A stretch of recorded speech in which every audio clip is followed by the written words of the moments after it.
नमस्कार। आइए मेरे साथ लंबी गहरी श्वास भरते हैं व 3 बार ओम का उच्चारण करते हैं। तत्पश्चात शांति पाठ। कमर गर्दन बिल्कुल सीधी रखेंगे, दोनों हाथों को ज्ञान मुद्रा में, मुखमंडल पर एक मंद मुस्कान, माथे पर कोई शिकन नहीं, चित्त एकदम शांत व निर्मल। लंबी गहरी श्वास भरेंगे।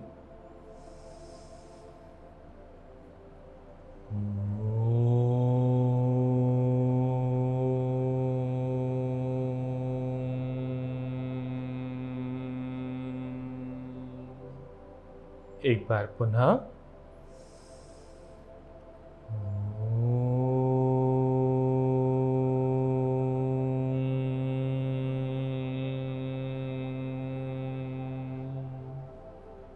एक आखिरी बार।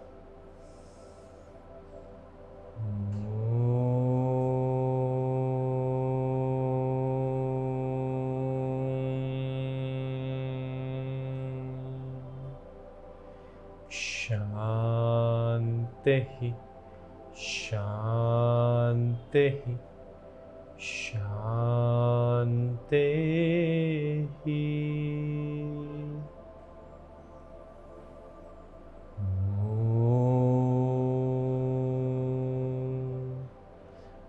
अस्तु मा सद्गमय तमसो मा ज्योतिर्गमय मृत्योर्मा अमृतं गमय। ओम शांति शांति शांति। ओम सर्वे भवन्तु सुखिनः, सर्वे सन्तु निरामया, सर्वे भद्राणि पश्यन्तु मा कश्चित् दुःखभाग् भवेत्। ओम शांति शांति शांति।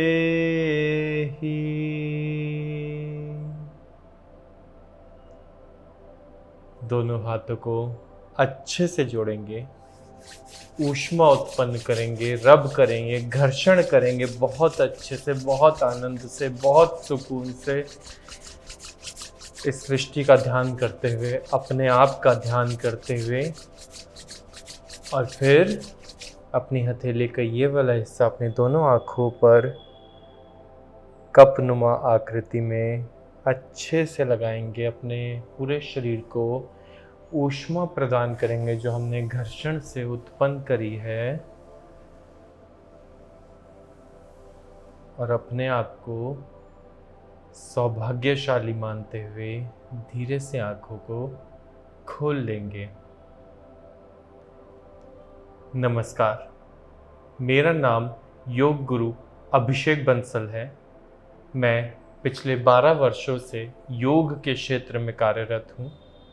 आज तक देश विदेशों में हज़ारों लाखों लोगों को योग का ज्ञान दे चुका हूँ व उन्हें उनकी बीमारियों से लड़ने में सहायता कर चुका हूँ। आज इस कार्यक्रम में, जिसका नाम है योग है जीवन, आपके लिए खास तौर पर बहुत डिमांड पर लेकर के आए हूँ एक बहुत ही महत्वपूर्ण विषय, जिसको बोलते हैं न्यूट्रिशन। जी हाँ, योग के द्वारा हम अपने शरीर में न्यूट्रिशन को कैसे पूरी तरीके से ऑब्जर्व करवा सकते हैं और बैलेंस्ड रख सकते हैं अपने शरीर को, अपनी कार्य क्षमताओं को, अपने मन को, अपने तन को, इसके बारे में विचार करेंगे, इसके बारे में बात करेंगे। हर माध्यम से कि प्राणायाम में क्या है, योग में क्या है, आसन में क्या है, खान पान में वो क्या चीज़ें हैं, लाइफस्टाइल में वो क्या बदलाव हैं, जिसकी वजह से, जिसकी मदद से हम अपने शरीर को न्यूट्रिशियस रख सकते हैं हर मौसम में। आइए मेरे साथ सबसे पहले शुरू में शुरुआत करते हैं सूक्ष्म क्रियाओं से, क्योंकि शुरुआती दौर में सबसे ज़्यादा महत्वपूर्ण कुछ चीज़ है तो वो है अपने शरीर को वार्म अप करना, अपने एक एक जॉइंट को खोलना, फ्री करना। तो शुरू से शुरू करते हैं कुछ सूक्ष्म क्रियाओं से। सबसे पहले सबसे महत्वपूर्ण जॉइंट मेरी गर्दन, क्योंकि गर्दन एक ऐसा जॉइंट है जो मेरे सीएनएस को ब्लड फ्लो देता है, मेरे दिमाग को ब्लड फ्लो देता है, मेरे को अवेक कर देता है। जितना मैं अपनी गर्दन को फ्री रखूँगा उतना ही ज़्यादा मुझे इंजरी की टेंडेंसी, सर्वाइकल डिसऑर्डर्स की टेंडेंसी नहीं होती। तो गर्दन के सूक्ष्म क्रियाएं ही अपने आप में बहुत लाभकारी हो जाती हैं। सिर्फ 3 अभ्यास मुख्य तौर पर, हालांकि होते गर्दन के लिए ही कितने ही अभ्यास हैं, पर मैं 3 बताऊंगा आपको, जो कि आप रोज़मर्रा के जीवन में यदि कर लेंगे तो आपको वैसे ही, जो मैंने अभी आपको बताई कि सर्वाइकल की समस्या, सीएनएस से संबंधी समस्या, ब्लड सर्कुलेशन से संबंधी समस्या, आपकी कॉन्शियसनेस, आपकी प्रोडक्टिविटी, इफेक्टिविटी पर ही ये 3 अभ्यास बहुत अच्छा लाभ आपको दे देंगे। क्या होते हैं? बड़े सरल से हैं। मैंने गर्दन को पूरा राइट अच्छे से श्वास छोड़ते हुए और फिर श्वास भरते हुए बीच में लाते हुए श्वास छोड़ते हुए पूरा लेफ्ट, फिर वापस सेंटर में लाते हुए पूरा श्वास छोड़ते हुए राइट। ध्यान देंगे कि श्वास छोड़ने और लेने का पैटर्न क्या होता है। इस चीज़ को एक बारी समझ लेंगे तो आपको जीवन भर ये चीज़ मदद करेगी, साथ देगी। हम अपने शरीर को जब भी अननेचुरल स्टेट में लेकर के जाते हैं या फिर कपड़ा निचुड़ता है, टेंशन में आता है, तो हम एक्सहेल करते हुए हमेशा जाते हैं। और जब हम रिस्टोर करते हैं, नेचुरल स्टेट की तरफ आते हैं, तो हम इनहेल करेंगे। अब गर्दन को सीधा रखना मेरा नेचुरल स्टेट है, नो टेंशन स्टेट है मेरी गर्दन की। तो इस वक्त मैं नो टेंशन स्टेट की तरफ आता हुआ हमेशा इनहेल करता हुआ आऊंगा। जैसे कपड़ा निचुड़ेगा तो टेंशन में जाएगा और वो उस समय एक्सहेल करेगा, उसमें से पानी बाहर आएगा। और जैसे ही कपड़ा वापस से नो टेंशन स्टेट में आएगा, मतलब नॉर्मल, तो वो वापस से इनहेल करेगा।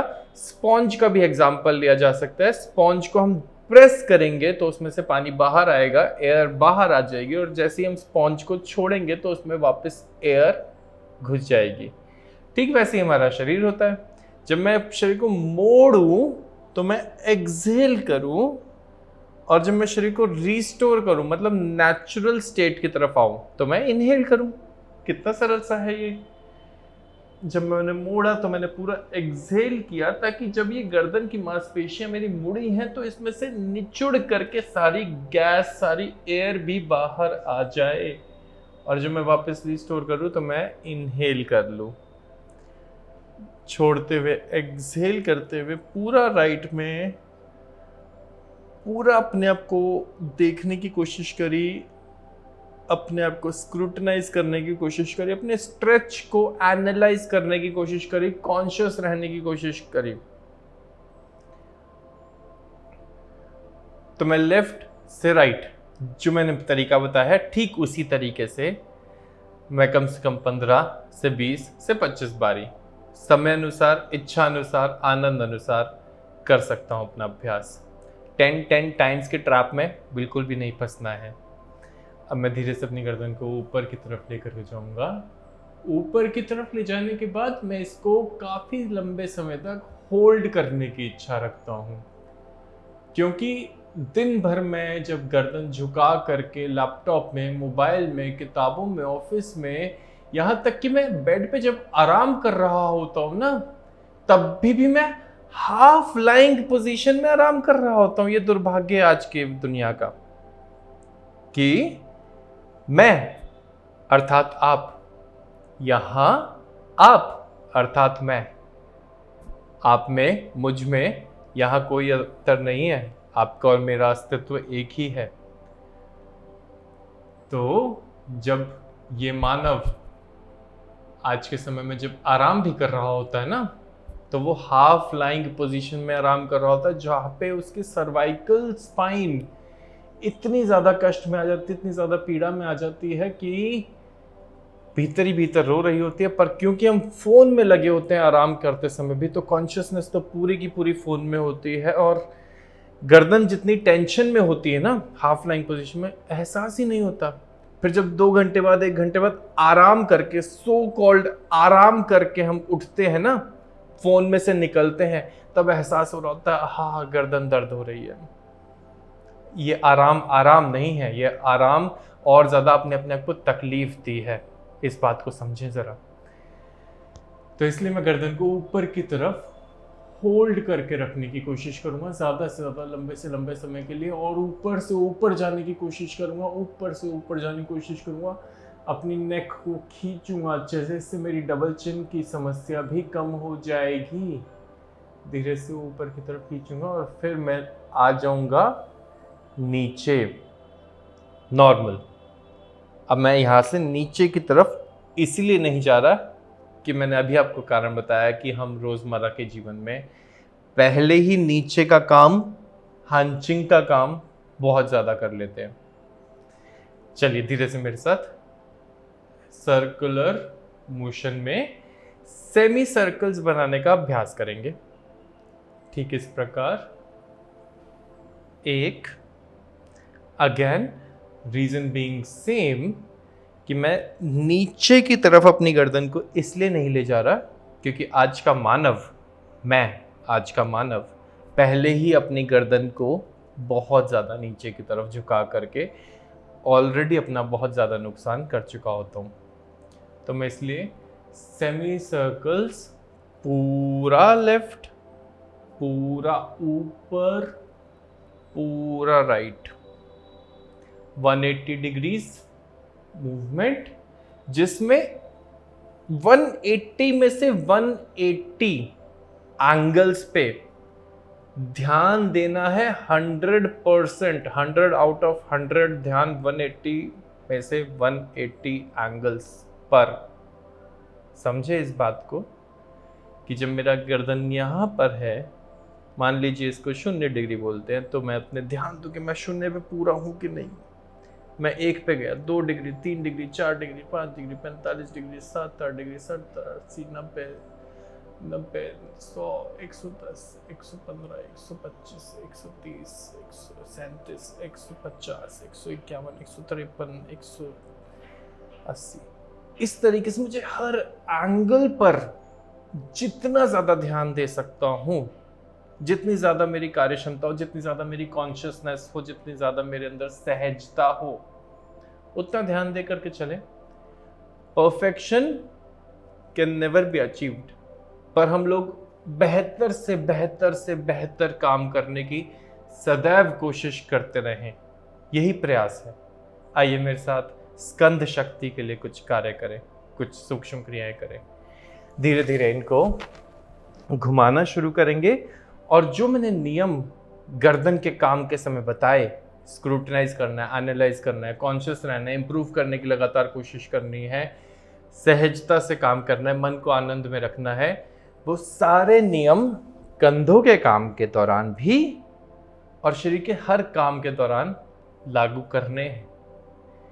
ठीक है, धीरे से पूरा ध्यान अपना कंधों पर देते हुए, क्योंकि ये ध्यान देंगे कि ध्यान जहां देंगे वहीं लाभ होगा। अगर यदि मैं कंधों का काम करते हुए अपने ध्यान को घुटनों पे रखूं ना, तो यकीन मानो मेरा ध्यान घुटनों पे जाने से मेरे घुटनों को बहुत लाभ होगा, कंधों का लाभ कम हो जाएगा। और यही मैं कंधों का काम करते हुए सास बहू के सीरियल में ध्यान दूं ना, तो सास बहू का सीरियल मुझे बहुत अच्छे से समझ में आ जाएगा कि हाँ, उस सास ने बहू के खिलाफ ऐसी साजिश रची। पर मुझे कंधों का काम कॉम्प्रोमाइज हो जाएगा, कंधों का यहाँ नुकसान हो जाएगा, कंधों के खिलाफ ये साजिश हो जाएगी। तो जहां ध्यान होगा वहां से ही आपको लाभ आएगा। इस बात का ध्यान रखेंगे। कई व्यक्ति अपने ध्यान को अभ्यास के दौरान भी अपने व्यवसाय में रखते हैं।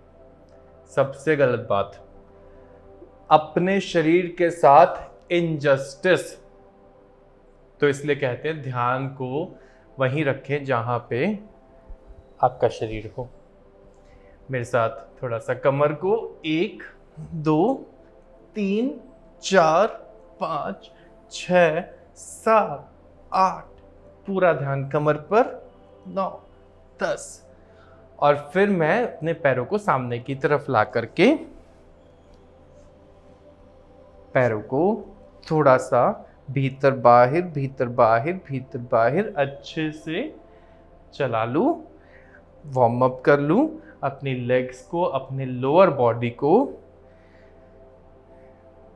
क्योंकि लोअर बॉडी में मेरे बॉडी का major portion of blood circulation होता है, और अगर मेरी लोअर बॉडी हेल्दी होगी तो मेरी अपर बॉडी स्वतः ही हेल्दी हो जाएगी। भीतर बाहर अच्छे से, और फिर धीरे धीरे धीरे धीरे top top top top top top top top अच्छे से, जितना तेजी से कर सकते हैं। और फिर धीरे से ऑल्टरनेटिवली एक पैर को भीतर, दूसरे को भीतर, तीसरे को भीतर। इसके दौरान एक बात का बहुत बहुत ध्यान रखना है कि हमने ना जब पैर को वापस बाहर की तरफ ले जाना है तो हमने एडी को इस तरीके से नहीं पटकना है, इसका नुकसान होता है बहुत ज़्यादा।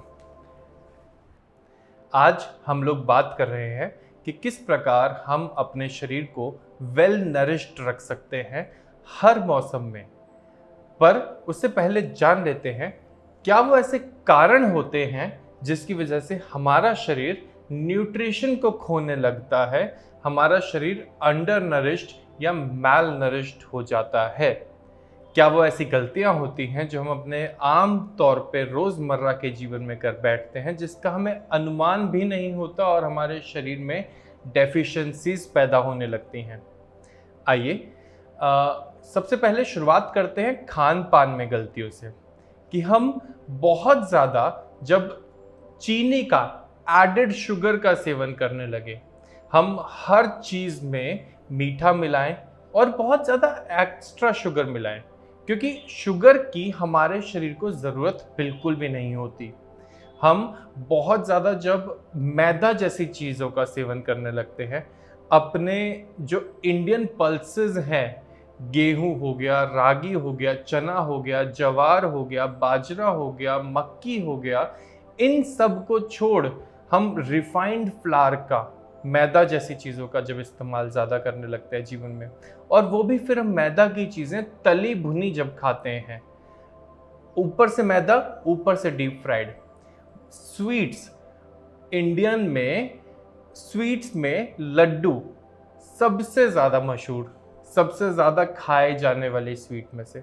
और लड्डू बनता किस चीज़ से है? सिर्फ और सिर्फ मैदा, उसमें बहुत सारी चीनी और डीप फैट में फ्राइड। और हम समझते हैं एक लड्डू खाने में क्या ही जाएगा। जब हम इस प्रकार की गलतियां करते हैं तो हम मोटे हो जाते हैं, हमारे शरीर में हमारा इंसुलिन बिगड़ने लगता है, लिवर का डिसफंक्शन शुरू हो जाता है, और अन्य कई बीमारियां जैसे कोलेस्ट्रॉल हो गया या फिर ब्रेन कॉग्निशन में भी ये चीज़ें हमको हार्मफुल करती हैं। पानी का बहुत कम इंटेक करते हैं। जब हम पानी का इंटेक कम करते हैं, बेशक से मौसम कितना ही गर्मी का हो, हम पानी पीना भूल जाते हैं या पानी पीने में आलस करते हैं, उठने में। जब हम आलस करते हैं तो हमारा शरीर सूखता है तो अंदर की नसें, नाड़ियां सूखने लगती हैं, अंदर का ब्लड सर्कुलेशन कमज़ोर पड़ने लगता है, हमारा शरीर न्यूट्रिशन को प्रॉपर ट्रांसपोर्ट नहीं कर पाता। या फिर हम सर्दियों के मौसम में वैसे ही कम पानी पीते हैं, प्यास ही नहीं लगती, जिसकी वजह से अगेन पूरे महीने, पूरे सर्दियों के सीजन हम पानी नहीं पीते। पूरे दिन में 1 गिलास पानी की एवरेज निकलती है एक आम इंडियन की, जो कि बहुत ही ज़्यादा कम है और बहुत ही ज़्यादा हमारी लाइफ साइकिल के लिए हार्मफुल है। अब बच्चे, नए बच्चे YouTube पर देख करके या किसी भी सोशल मीडिया प्लेटफॉर्म पे देख करके बॉडी बनाना चाहते हैं, वो डब्बे खा लेते हैं अजीब अजीब, और क्या क्या खा लेते हैं ना जाने, जिसकी वजह से उनका शरीर खराब होने लगता है। जबकि बॉडी बनाना अनहेल्दी है पूर्ण रूप से। यदि हमें उस बॉडी की जरूरत होती तो भगवान उतनी मस्कुलर बॉडी हमारी बना करके भेजता। याद रखें कि सबसे स्वस्थ शरीर किसी का होता है तो बिल्कुल नवजात शिशु का होता है। उसका body weight, BMI, muscle index proper balance में होता है, प्रॉपर बैलेंस में। हमें उस तरीके की एब्स की या फिर बहुत ज्यादा कटिंग की, बहुत ज्यादा बॉडी की जरूरत नहीं होती है। वो सिर्फ एक शो ऑफ होता है, और ऐसा शो ऑफ होता है जिसका फ्यूचर में कोई स्कोप भी नहीं है, जो फ्यूचर में काम भी नहीं आएगी, जो फ्यूचर में साथ भी नहीं देगी और ना रहेगी आपके साथ। शरीर हमेशा लचीला होना चाहिए, शरीर हमेशा फ्लेक्सिबल होना चाहिए और मजबूत होना चाहिए, अंदर से मस्कुलर होना चाहिए, और मसल्स बाहर दिखें ये ज़रूरी नहीं है। और एक बात खास, जो बॉडी बिल्डर्स होते हैं जिनकी अच्छी अच्छी फोटोज देख करके आजकल के बच्चे इंस्पायर होते हैं, वो अपने शरीर को पानी और खाने से सुखा देते हैं भीतर तक, तब जाके उनकी बहुत ही ज़्यादा वो एस्थेटिक फोटोज आती हैं।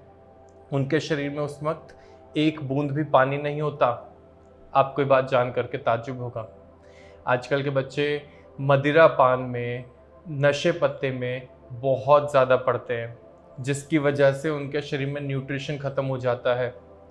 डाइट्स में अजीब अजीब फैंसी डाइट्स में पढ़ने की कोशिश करते हैं, वेट लॉस अननेचुरल तरीके से करने की कोशिश करते हैं, जीरो साइज से इंस्पायर्ड होते हैं, जिसकी वजह से खाना छोड़ देते हैं। खाना छोड़ना कभी भी सॉल्यूशन नहीं होता, हमेशा बैलेंस्ड डाइट रखो कोशिश करके, तभी आपका शरीर न्यूट्रिशियस बना रहेगा, न्यूट्रिशन बरकरार रहेगा, बशर्ते वो कोई भी सीजन हुआ। तो इस बात का खास ध्यान रखें कि यदि ये गलतियां आप कर रहे हैं तो फिर निश्चित तौर पे आपका शरीर मैलनरिश्ड होगा, आपके शरीर में डेफिशिएंसीज होंगी, कभी कोई हड्डी दर्द करेगी, कभी कोई हड्डी दर्द करेगी, माइंड का कॉग्निशन खत्म हो जाएगा, आपकी इफेक्टिविटी, आपकी एफिशिएंसी, आपकी कंसंट्रेशन पावर, आपकी प्रोडक्टिविटी खत्म हो जाएगी यदि आप ये गलतियां कर रहे हैं। तो ध्यान देंगे, मेरे साथ कुछ आसनों पे आएंगे। क्या वो ऐसे आसन है जो हम अपने शरीर के मेटाबॉलिज्म को अच्छा रखने के लिए, हम अपने भीतरी अंतःकरण को स्वस्थ रखने के लिए कर सकते हैं, जिससे हमारा शरीर मजबूत बना रहे, हमारा न्यूट्रिशन प्रॉपर बना रहे, हमारे शरीर में न्यूट्रिशन अब्सॉर्ब हो। शुरुआत करते हैं मेरे मन पसंदीदा आसन से, जो कि है कागासन। कागासन मेरे पेट को स्वस्थ बनाए रखने के लिए अत्यंत लाभकारी होता है। किस प्रकार? बहुत ही सरल, बहुत ही आनंदमय, बहुत ही मजेदार होता है। यदि आप इस तरीके से कागासन में ना बैठ पाए तो आप अपनी कमर को दीवार पर लगाएं पीछे की तरफ, या सोफे पर लगाएं, पर इसको अचीव करने की कोशिश करें एनी हाउ, क्योंकि मेरा पेट जब दबेगा तो इससे मेरे पेट के आंतरिक अंगों की मालिश होएगी, मसाज होएगी फ्री में, जो किसी पार्लर में जा कर के मैं 3-4 हज़ार रुपये दे करके मसाज करवाऊंगा ना अपनी पूरी बॉडी की, वो मेरी कागासन में फ्री में हो जाती है। तो अपने पेट को इस तरीके से दबाएं ताकि पेट से उपजने वाली समस्याओं से मैं ग्रसित कभी भी ना हूं। पेट से 100 से ज़्यादा बीमारियां जन्म लेती हैं यदि मेरा पेट अस्वस्थ है तो।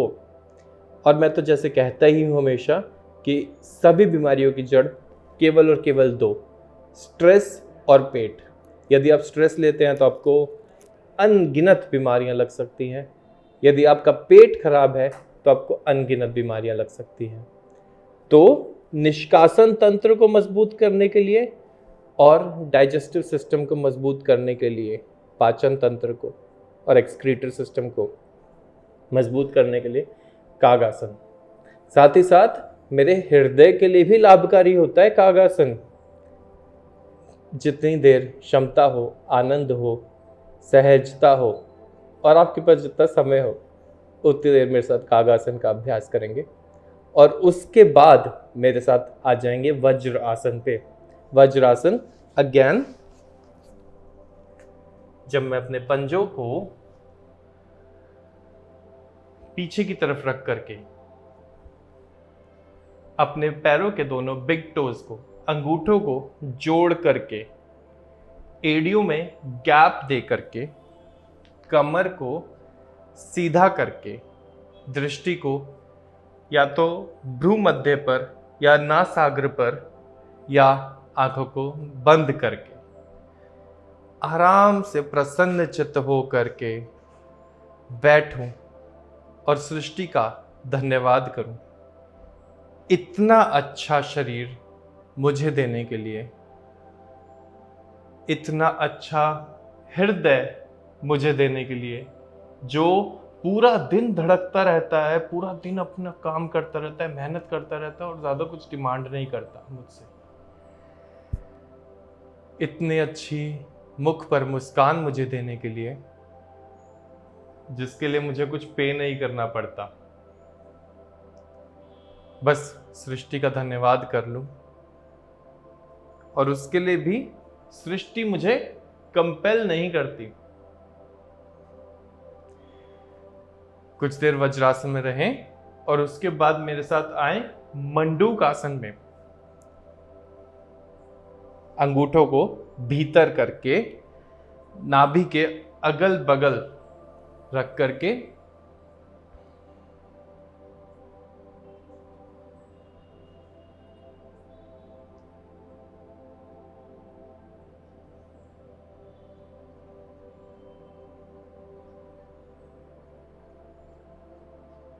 श्वास को छोड़ते हुए मैं नीचे की ओर जाता हूं और श्वास को भरते हुए मैं ऊपर की ओर आता हूं।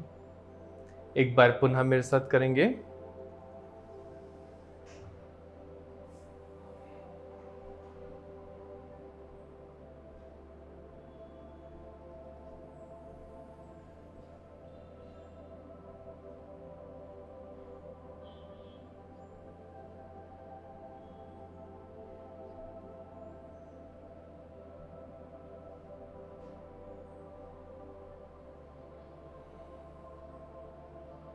बहुत ही आनंद के साथ तीसरी बार।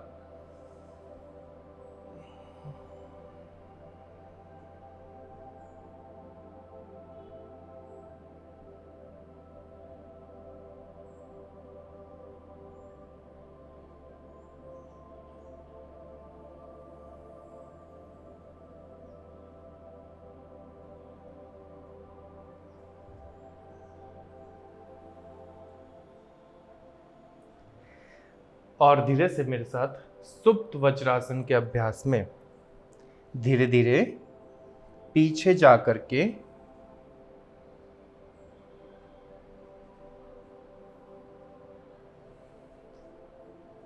पहले कोहनियां रखी, कुछ देर अपने आप को एस्टैब्लिशमेंट के लिए गैप दिया, यहाँ रहे, स्ट्रेच होने दिया शरीर को और फिर धीरे से अपने आप को इम्प्रूव करने की कोशिश, सिर को ज़मीन पर ले जाने की कोशिश,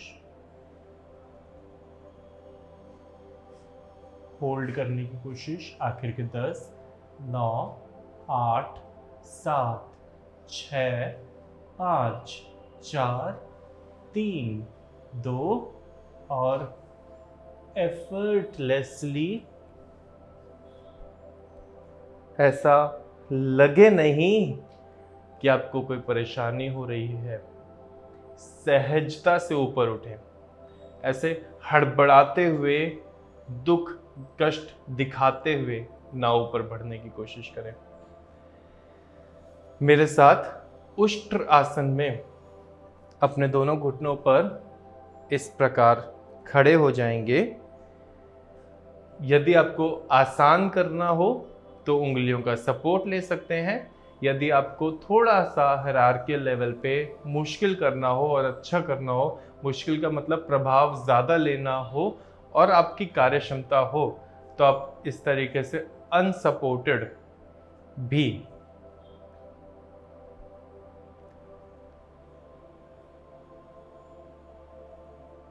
धीरे से अपने हिप्स को आगे की तरफ धक्का देने की कोशिश निरंतर। आखिर के 10, 9, 8, 7, 6, 5, 4, 3, 2 और 1। धीरे से वापस मेरे साथ बालासन में बढ़ते हुए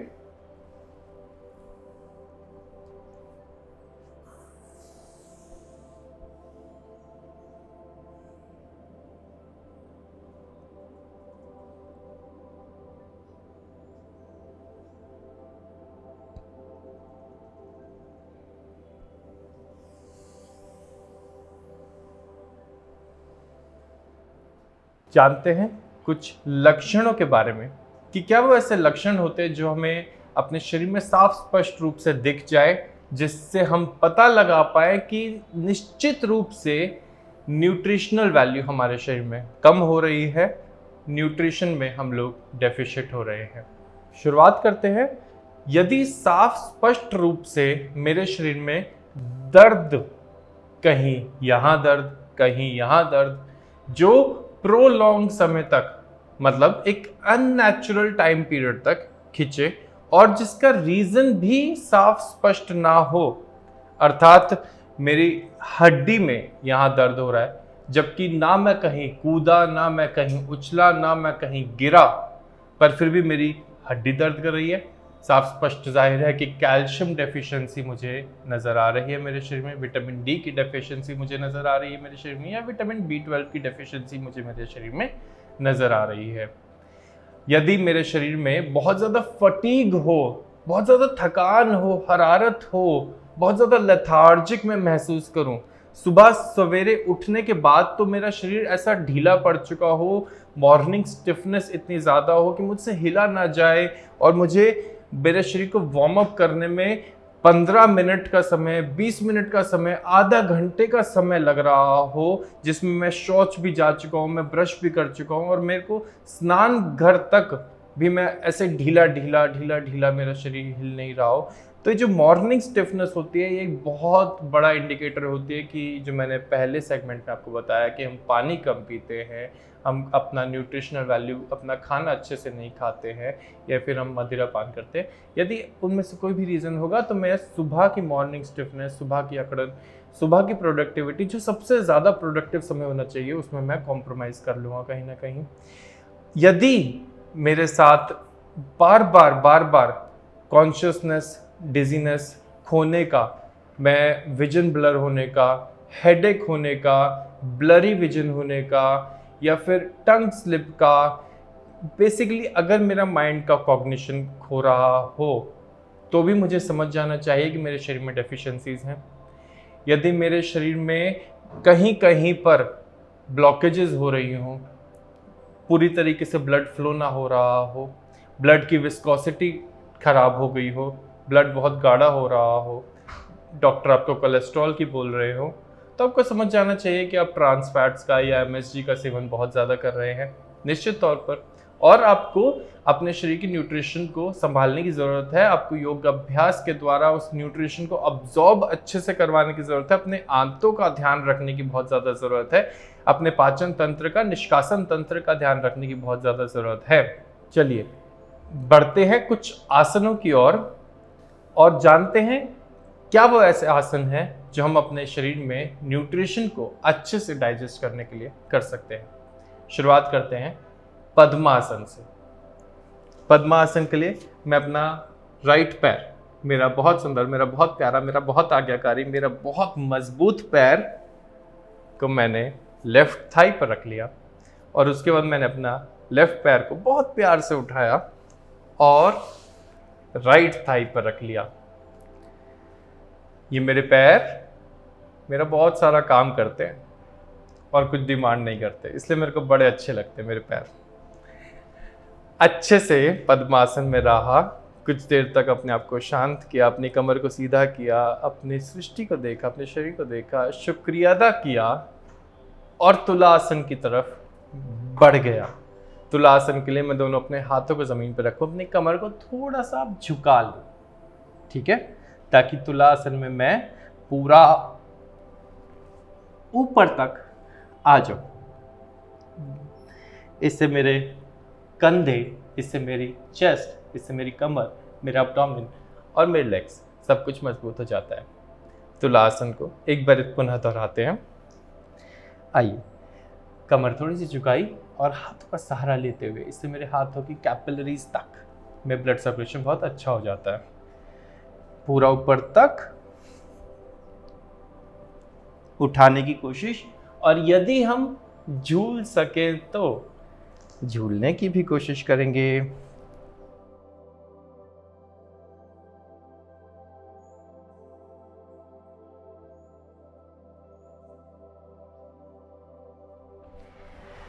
हाँ, तो तुला आसन एक बहुत ही उत्तम, बहुत ही उपयोगी आसन होता है। इसके बाद मैं बढ़ता हूँ खग आसन की ओर। खग आसन मेरे एब्डोमेन को स्ट्रेच करने के लिए बहुत ही उपयोगी होता है। मैं इस तरीके से घूम जाऊं और फिर धीरे से पेट के बल पे